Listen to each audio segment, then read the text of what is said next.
Hola, mi nombre es Eliseo Flores. Pues ya llevamos 6 semanas de estar encerrados en nuestras casas debido a las restricciones que el gobierno ha establecido por causa de esta epidemia del coronavirus. Y al principio, cuando este tiempo comenzó, yo no había visto de cerca la aflicción que embarga a una persona cuando algún ser querido en su vida cae contagiado. Pero en estos días recientes he visto esa aflicción en ciertas personas en mi círculo de amistades. Y quise hacer este video para hablar de algunos sentimientos que surgen cuando alguien está pasando por una situación así. El primero de estos es el miedo a la muerte. Y yo sé que aunque humanamente hablando todos le tenemos un cierto miedo a la muerte, debemos de recordar que la Biblia nos enseña que Dios es el autor de la vida. Y eso quiere decir que la vida que nosotros tenemos es prestada y que Dios tiene el derecho de quitárnosla cuando Él así lo quiera. La Biblia enseña también que Dios es sabio y que Dios es justo y que todo lo que Dios hace es sabio y justo.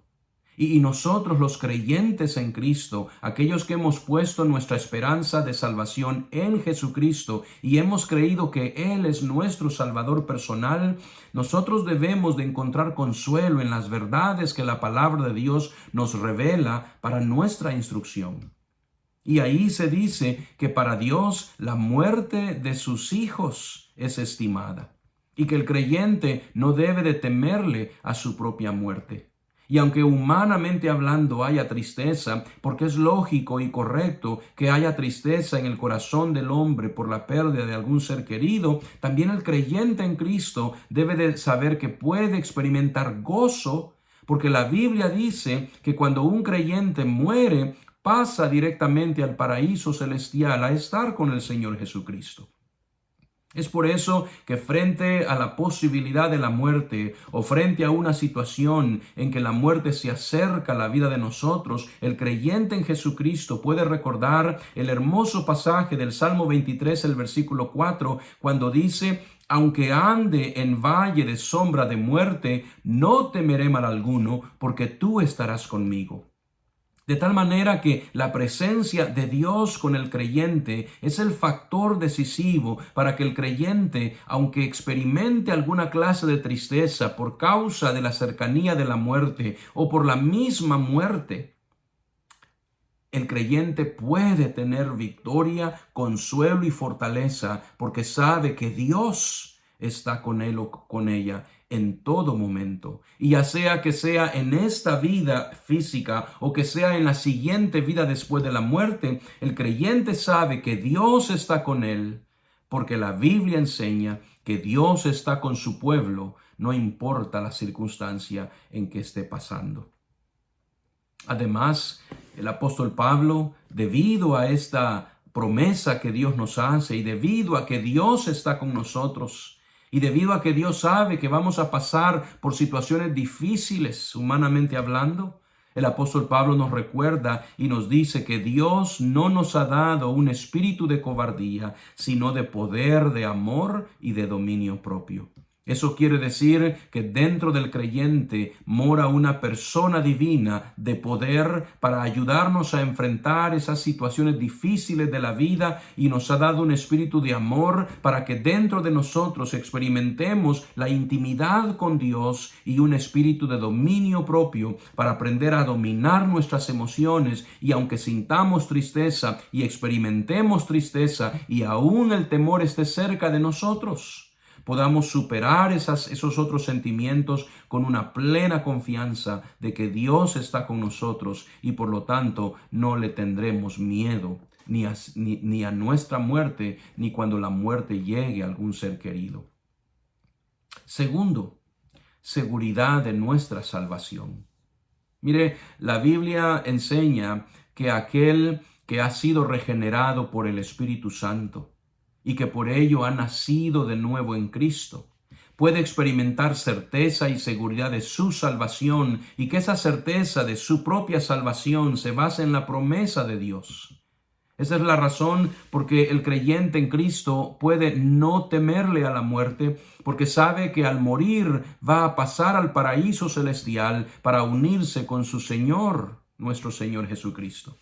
Pero es obvio que la cercanía a la muerte va a traer a nosotros un cierto temor, pero ese temor debe de ser enfrentado con una plena convicción de que en Cristo tenemos vida eterna y que en el momento en que el creyente muere, pasa a la presencia misma de Dios. La cercanía a la muerte entonces debería de tener el impacto de acercarnos al Señor. La posibilidad de que vamos a morir, el contagio con este virus debe de traer a nuestra conciencia cuán importante es que en todo momento nuestra vida esté consagrada al Señor.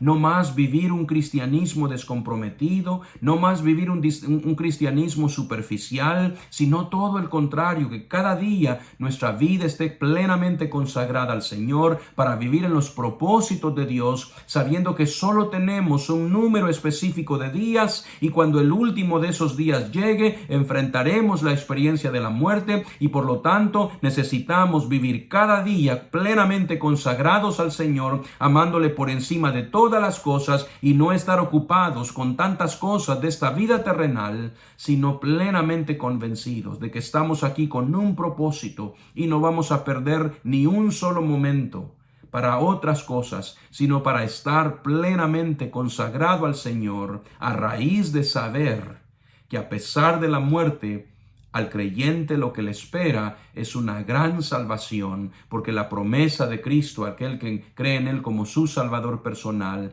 es que recibe vida eterna. Tercero, convicción de pecado. Una de las cosas que yo quiero que usted entienda es que Dios está hablando a nosotros a través de esta epidemia. Eso lo digo porque la Biblia lo enseña. Por ejemplo, a través del profeta Amós, esto es lo que Dios dijo. ¿Se tocará la trompeta en la ciudad y no se alborotará el pueblo? ¿Habrá algún mal en la ciudad, el cual Jehová no haya hecho? Porque no hará nada Jehová el Señor sin que revele su secreto a sus siervos los profetas. Si el león ruge, ¿quién no temerá?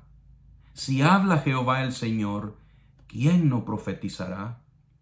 Ese versículo me hace saber a mí que Dios está hablando al mundo entero y de manera particular a los creyentes a través de esta epidemia. Y esta epidemia es como un llamado a la conciencia para que nosotros hagamos un paro en nuestras vidas y evaluemos cómo estamos viviendo.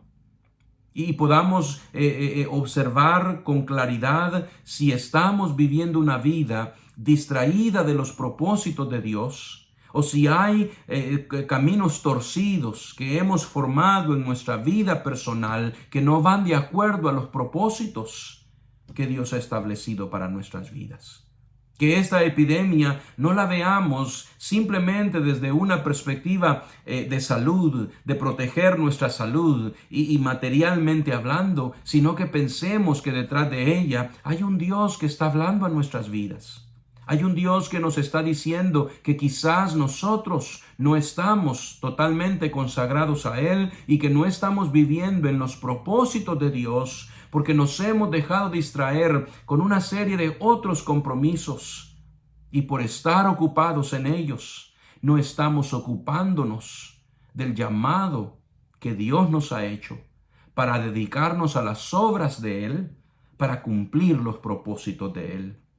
Y hemos olvidado el gran privilegio que es vivir una vida consagrada para exclusivamente hacer los propósitos de Dios, que el verdadero gozo procede de esa consagración, que la verdadera paz procede de estar ocupados sirviendo al Señor. Y que lo único que hacemos cuando nos distraemos y nos ocupamos de otras cosas es que vamos a traer a nuestras vidas complicaciones, problemas, dificultades y situaciones adversas que nos van a hacer sufrir. Pero esta epidemia ha sido traída para hablarle a usted y a mí que hemos creído en Jesucristo como nuestro Salvador personal y que decimos que somos creyentes en Cristo, Dios quiere que evaluemos nuestras vidas y que nos consagremos a Él, y que si tenemos algo de lo cual arrepentirnos y confesarle nuestro pecado, que lo hagamos, para que, resultado de esta epidemia, nuestras vidas estén nuevamente encarriladas en el correcto camino al cual Dios nos llamó en Cristo. Cuarto, la brevedad y la fragilidad de la vida. La Biblia contiene muchos pasajes que nos ayudan a saber que nuestra vida humana es corta y que nosotros los creyentes debemos de verla de esa manera.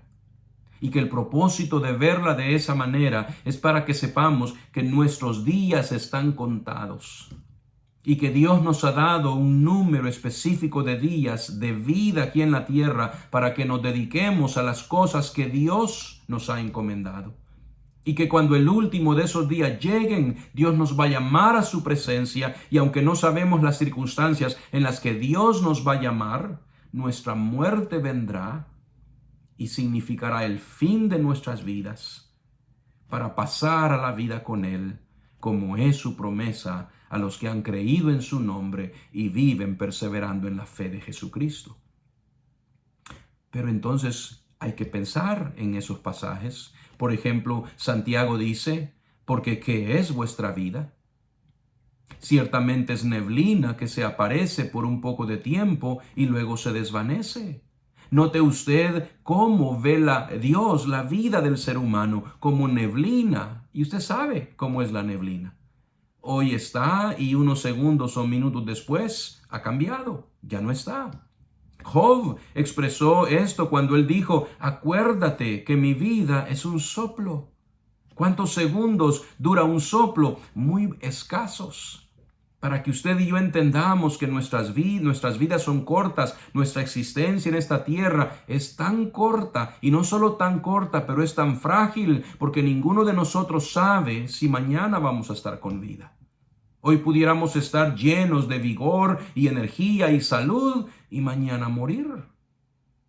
Entonces, debido a que la vida es corta, debido a que la vida es frágil, necesitamos reflexionar y ver cómo estamos viviendo nuestras vidas. Y por lo tanto, debemos de contar nuestros días y planear nuestros días y planear nuestras vidas, para no desperdiciar nuestro esfuerzo, nuestros recursos, nuestra vida, nuestros días en cosas que no tienen que ver con los propósitos de Dios, sino enfocarnos en cumplir con los propósitos y planes que Dios nos ha dicho en su palabra, que debemos de estar involucrados en ellos para poder vivir cada momento en esta tierra en plena obediencia a su palabra y a esos propósitos. Es por eso que debemos nosotros hoy hacer la misma oración que David hizo hace siglos atrás, en el Salmo 39, cuando él dijo así: hazme saber, Jehová, mi fin, y cuánta sea la medida de mis días. Sepa yo cuán frágil soy. He aquí diste a mis días término corto, y mi edad es como nada delante de ti. Ciertamente es completa vanidad todo hombre que vive. Ciertamente como una sombra es el hombre. Ciertamente en vano se afana, amontona riquezas y no sabe quién las recogerá. Y ahora, Señor, ¿qué esperaré? Mi esperanza está en ti. Es triste que hayan personas que están viviendo para el aquí y el ahora, enfocados en una vida materialista, tratando de sobresalir en sus pagos y simplemente trabajando para vivir y viviendo para trabajar, ignorando que el día en que usted y yo creímos en Jesucristo como nuestro Salvador personal, fuimos llamados a vivir una vida diferente, ya no enfocada en las riquezas materiales, en la abundancia material, ni en asuntos puramente terrenales, sino que fuimos llamados para servir en una vida espiritual, para cumplir propósitos espirituales. Y por lo tanto, esta epidemia debe de llevarnos a recordar cuán frágil es su vida y la mía. y debe de empujarnos a evaluar nuestras vidas y a hacer los cambios que tenemos que hacer para que una vez esta epidemia pase, nuestras vidas hayan sido transformadas y podamos entonces estar viviendo consagrados al Señor, sin temor a la muerte y plenamente confiados que el día que nuestra muerte llegue, nosotros los creyentes en Cristo pasaremos no al infierno, no a la perdición eterna, sino a la presencia misma con Cristo en el paraíso celestial. Y quinto y por último, la oración. Gracias a Dios que Cristo nos enseñó a orar. Y lo hizo porque Él sabía que en esta tierra enfrentaríamos toda clase de situaciones difíciles, problemas, dificultades, de toda clase. Y la oración es el medio a través del cual el creyente puede conversar con Dios. La oración no tiene que ser complicada, no tiene que ser compleja, no se necesita un cierto vocabulario, no tiene que ver con ciertas palabras que uno dice, ni en ciertos lugares que uno debe de estar o puede estar. La oración es simple conversar con nuestro Dios por medio de nuestro Señor Jesucristo. Para en estos tiempos de epidemia, de contagio, buscar al Señor en oración. Conversar con Él, llorar delante de Él, contarle nuestras aflicciones, poner delante de Él el bienestar de nuestros familiares que de repente han sido contagiados con el coronavirus y quizás están en casa recuperándose o quizá peor en el hospital. La oración es el medio a través del cual el creyente tiene acceso a la presencia misma de Dios para tener su consuelo, su fortaleza y su entendimiento y la dirección para su vida, para poder enfrentar lo que viene o lo que se está viviendo con la plena confianza de que Dios está con nosotros. Así que en estos tiempos en que nos ha tocado vivir en esta epidemia, yo le exhorto a que enfoque su vida en Cristo. Si usted es un creyente verdadero en Cristo, usted ha sido llamado a vivir una vida diferente y a dar testimonio claro de su fe en Cristo a través de su fortaleza, a través de su confianza en medio aún de la muerte, sabiendo que la muerte solo es el paso de esta vida mala y pecadora a una mejor y más y perfecta vida, que es la perfecta vida con Cristo en el cielo. Que Dios les bendiga.